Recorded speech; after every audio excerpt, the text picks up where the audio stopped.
My journey with Mr. Hight starts way back. I've had him since my freshman year. Mr. Hight is by far my favorite teacher out of all the teachers that I've met. He's like funny, and like he has a good balance of he'll be like a friend to you and a teacher, so you know he is an authority figure to you. So like my probably most favorite thing about him is his personality and the way he interacts with students, and he just has a lot of heart and he really loves what he does.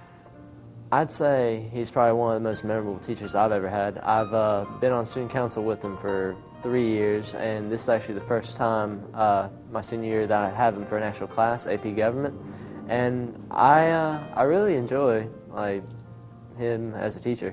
As a student, my first experience was on student council my junior year. I can't really explain to you in the little time that we have how much that meant to me as a high school student. It kind of turned my life around and got me on track.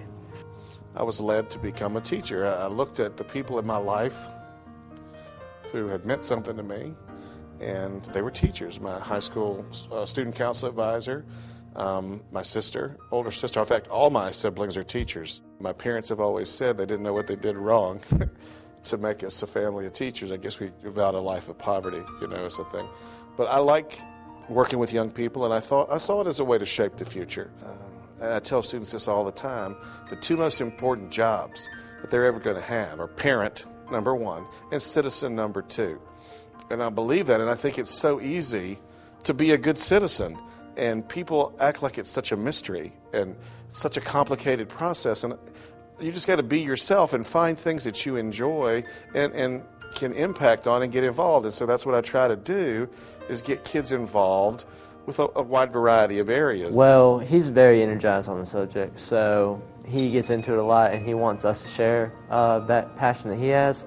He doesn't really force any of, he has very strong political views, but he doesn't force that on us. All he wants us to do is get involved in the political scene. Terry Sanford is a very looked at school, and so he reiterates to us that we are the people that everyone in the community is going to be looking at. So we have to set the example. It's really stuck in me. So anytime I want to do something bad, I'm like, you know what? I'm on SGA. Mr. Hight's always telling us we're the people that the students want to be. The students want to be us. So we need to do the right thing. He is my mentor, my assigned mentor, and I go to him daily. I make fun of him because he's a little bit older, a lot older than I am. So I go to him for knowledge that he certainly always has, and good advice for me. My ultimate fantasy is one day going to the school board here, or the commissioners, or the city council, or even all three, and every single person on that board is a former student of mine. On a selfish level, I guess I have to think about my Social Security and my retirement. So I want to get people who are going to be involved in the process, who are going to look after me when I'm old, certainly, but who are going to look after our country.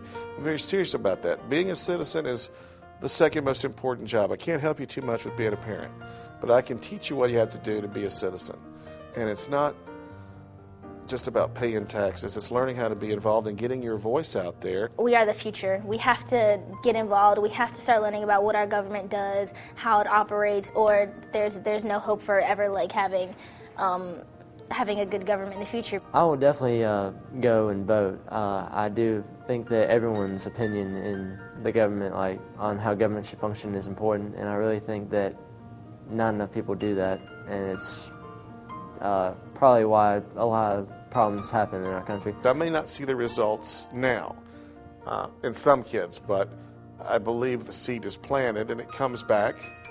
And we have to hope that, because that's the whole point of democracy, isn't it? To get the next generation ready, keep planting seeds. And it's kind of interesting to me that so many of our founding fathers, especially the famous ones, Jefferson and Madison and Washington, were all farmers, planting seeds all the time.